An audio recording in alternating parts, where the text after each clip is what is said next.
हर रोज एक नई कहानी देखने के लिए चैनल को सब्सक्राइब करें और बेल आइकन दबाना ना भूलें।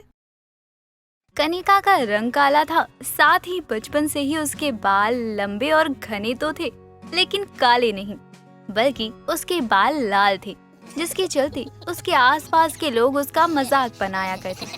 बचपन में तो कनिका को इन बातों से कोई फर्क नहीं पड़ता था, लेकिन बड़ी होने के बाद अपने लाल बालों के कारण लोगों के बीच उसका मजाक बनना उसे खटकने लगा था।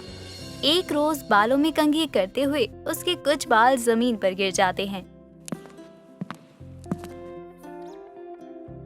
कनिका, ये क्या होता जा रहा है तेरे बालों को? इतने क्यों झड़ रहे हैं ये? ठीक है माँ, ये जो लाल बालें मेरे सर से झड़ जाए ना तो बहुत अच्छा है। पता भी है इन लाल बालों के चलते लोग मेरे पे कितना हंसते हैं। लोगों का तो काम है हंसना और बातें बनाना। तू तो शुक्र कर कि तेरे लाल ही सही, लेकिन सर पर घने और लंबे बाल तो हैं। लेकिन क्या फायदा ऐसे बालों का माँ? बाल तो लड़की की सुंदरता बढ़ाते हैं, लेकिन मेरे ये लाल बाल मुझे लाल बालों वाली चुड़ैल कहलवाते हैं। मेरे बाल ऐसे क्यों हैं? अब मुझे क्या पता, भगवान की देन है बस। और अगर ये भी जड़ गए ना तो टकली हो जाएगी तू। वैसे भी तू काली है, ऊपर से टकली भी हो गई तो जो थोड़ी भी आस बची है ना तेरी शादी की, वो भी टूट जाएगी, समझी? देखो तो कैसे पूरे फर्श पर बाल बिखरे हैं। माँ, इन्हें आप समेट लेना और बालों के बदले सामान देने वालों को दे देना। कम से कम इनसे मेरे पास थोड़े बहुत पैसे तो आएंगे। अच्छा, मैं चलती हूँ। कनिका के जाते ही उर्मिला उसके टूटे बालों को इकट्ठा कर लेती है। शाम को कॉलेज से वापस आने के लिए कनिका बस स्टैंड पर खड़ी बस का इंतजार कर रही होती है। तभी हवा के कारण उसके बाल उड़ते हुए उसके बगल में खड़े आदमी के चेहरे पर जाते हैं, जिन्हें वो जोर से झटक देता है। अरे ओ मैडम, अपने इन लाल जुल्फों को जरा बांध लो, इनकी वजह से मुझे दिक्कत हो रही है। अब इसे क्या बोलूं? मेरे बालों से तो मुझे भी दिक्कत है। सॉरी। क्या सॉरी? पता नहीं कहाँ से लाल पीले बाल करवा के चली जाती है। ऊपर से शक्ल देख लो इनकी, किसी काली भूतनी से कम नहीं लग रही है। और ऊपर से ये लाल बाल। ओह, अब मुझे क्या घूर रही हो? थोड़ा दूर रहो मुझसे।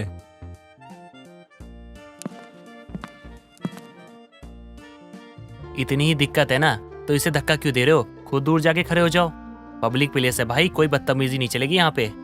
आरव उस आदमी को पीछे धकेल देता है, लेकिन उसकी कही बातों से कनिका को बहुत बुरा लगता है, तो आरव उससे बात करने की कोशिश करता है।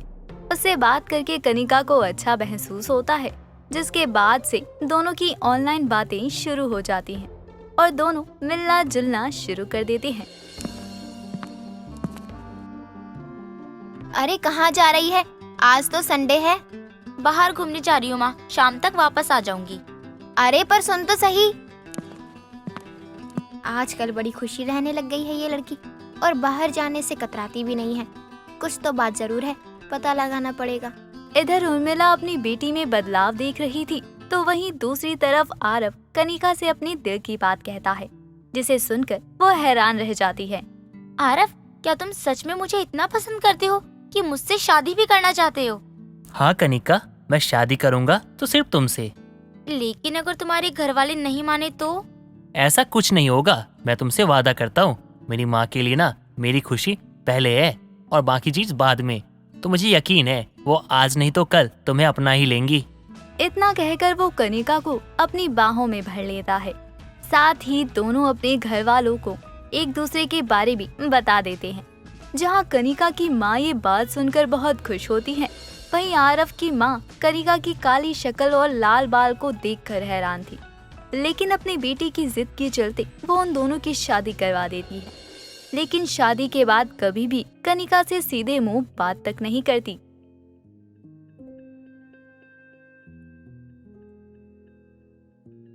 अरे ओ कल्लो माई, अपने बालों को तेज पत्ते की तरह खाने में इस्तेमाल करने लग गई है क्या? कैसी बात कर रही हो माँ जी? गलती से टूटकर गिर गया होगा। हाँ, तेरी गलती के कारण अब मैं खाने के साथ तेरे लाल बाल भी खाऊं? एक तो कोयले सी काली शक्ल है और सर पर ये सस्ते केसर की खेती। माँ, आप इतना कड़वा कैसे बोल सकती हो? ऐसे बाल वाला खाना देखकर मेरे मुंह से शहद तो टपकेगा नहीं। हाँ, माफ करना माँ जी, मैं अब से ध्यान रखूंगी और बाल बांध कर ही खाना बनाऊंगी। तभी अच्छा होगा बहू, वरना मेरे ताने तेरे कानों से खून निकाल देंगे। इस बात का ध्यान रखियो। उषा खाना थाली में ही छोड़कर वहाँ से चली जाती है। समय बीतता है। एक रोज उषा को हॉल के एक कोने में पॉलिथीन में बहुत सारे टूटे बाल रखे हुए मिलते हैं, जिसे देखकर वो हैरान रह जाती है। उसी समय कनिका बाजार जाने के लिए निकल रही होती है तो उषा उसे टोक देती है। ओ कल्लो, कहाँ चल दी? इधर आ, ये क्या गंदगी जमा के रखी है घर में? माँ जी, ये मेरे टूटे बालों को इकट्ठा किया हुआ है मैंने। कुछ ही देर में बाल लेने वाला आएगा ना, तो आप उसे देकर कुछ सामान ले लेना। हाय दैया, इसीलिए तूने इन बालों को इकट्ठा किया हुआ है? जी माँ जी, अच्छा मैं चलती हूँ। बाजार से सब्जियाँ भी लानी है। पड़ोस वाली भाभी इंतजार कर रही होंगी, आप याद से दे देना। बताओ, ये कल्लो मुझे ही काम देकर चली गई।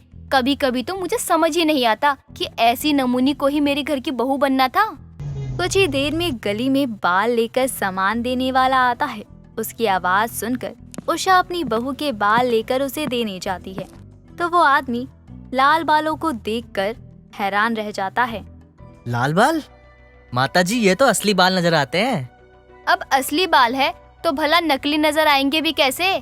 बता, इन बालों में सामान मिलेगा? सामान? माताजी, इन बालों के बदले मेरे पास कुछ देने को है ही नहीं। आप मुझसे पैसे ले लीजिए।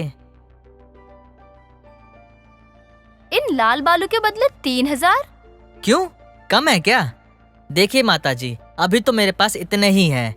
लाल बाल बहुत महंगे बिकते हैं ना, कुछ ही लोगों के पास होते हैं, इसलिए मैं पैसे ज्यादा नहीं रखता। इतना कहकर वो आदमी निकल जाता है और उषा को लाल बालों की कीमत जानकर उसके मन में अपनी बहू के बालों को लेकर लालच आ जाता है। अगले दिन वो अपनी बहू से बहुत ही प्यार से कहती है, बहू, तुझसे एक बात कहनी थी, तू मानेगी ना? हाँ हाँ माँ जी, क्यों नहीं। पहली बार आपने मुझसे इतनी प्यार से बात की है। बोलिए ना, क्या बात है? बहू, वो बात ऐसी है कि तुझसे शादी होने से पहले मेरे आरव की शादी होने में बहुत दिक्कत आ रही थी, तो मैंने मन्नत मांगी थी कि मेरे बेटे की शादी के 3 महीने बाद मैं मंदिर में जाकर अपनी बहू के बाल दान करूंगी। इसीलिए ही मैंने शादी के समय कुछ नहीं कहा, ये सोचकर कि जैसी भी बहू आए लेकिन मेरे बेटे की शादी तो होगी, इसीलिए अब मन्नत तो पूरी करनी ही होगी। इसका मतलब माँ जी, आपकी मन्नत के लिए मुझे गंजा होना पड़ेगा? नहीं नहीं बहू, बस तेरे बाल छोटे हो जाएंगे। और ये मन्नत वाली बात तू आरव को ना कहना, क्योंकि उसे नहीं पता है इस मन्नत के बारे में। ठीक है माँ जी, मैं इसके लिए तैयार हूँ। चलो, ये कल्लो ना सही, लेकिन इसके लाल बाल तो मेरे काम आएंगे। कुछ दिनों में उषा कनिका को मंदिर में ले जाकर मन्नत के नाम पर उसके बाल छोटे करवा देती है और उन बालों को महंगे दाम में बेच लेती है। अब कनिका के लड़कों जितने बाल हो जाते हैं। उषा कनिका के लाल बालों के चलते उससे अच्छा व्यवहार भी करती। इस तरह 6 महीने का समय बीत जाता है और कनिका के बाल कंधे तक बढ़ आते हैं तो उषा उसे फिर गर्मी के चलते बाल कटवाने को कहती है।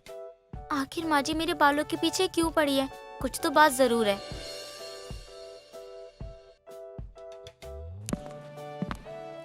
बहू के लाल बाल बेचने से जो पैसे आए थे उनमें से कुछ रह गए हैं। बस एक बार और बहू अपने लाल बाल दान करने को तैयार हो जाए, आज तो मेरी चांदी चांदी हो जाएगी। ये सब सुनकर कनिका हैरान रह जाती है और उसे सच्चाई का पता लग जाता है, जिसके बाद कनिका अपनी सास को सबक सिखाने के लिए कुछ दिनों में अपने बालों को काला कलर करवा लेती है। बहू, ये क्या किया तूने अपने बालों का? इन्हें काला क्यों करवा लिया?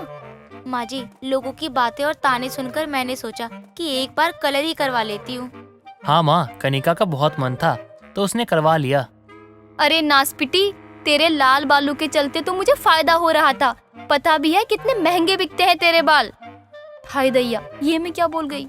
माँ, आपने अपने लालच के चलते झूठ बोल के कनिका के बाल दान करवा दिए। माँ, ऐसा भला कौन करता है? बेटा मुझे माफ कर दे, मैं लालच में आ गई थी, इसीलिए मैंने ये सब किया। लेकिन अब मैं ऐसा कभी कुछ नहीं करूँगी, मुझे माफ कर दे बेटा। माँ जी, आपने अपनी गलती मानी, ये बहुत है और मुझे यकीन है कि आप अपना किया हुआ वादा जरूर निभाएंगी। इस तरह उषा का सच आरव के सामने भी आ जाता है, जिसके बाद उषा अपना सर पकड़कर अफसोस करती रह जाती है। जिसके बाद कनिका अपनी सास को उसकी गलती के लिए माफ कर देती है। साथ ही उषा भी अब अपनी बहू को कभी बाल कटवाने के लिए नहीं कहती। और उसके साथ प्यार से रहती है।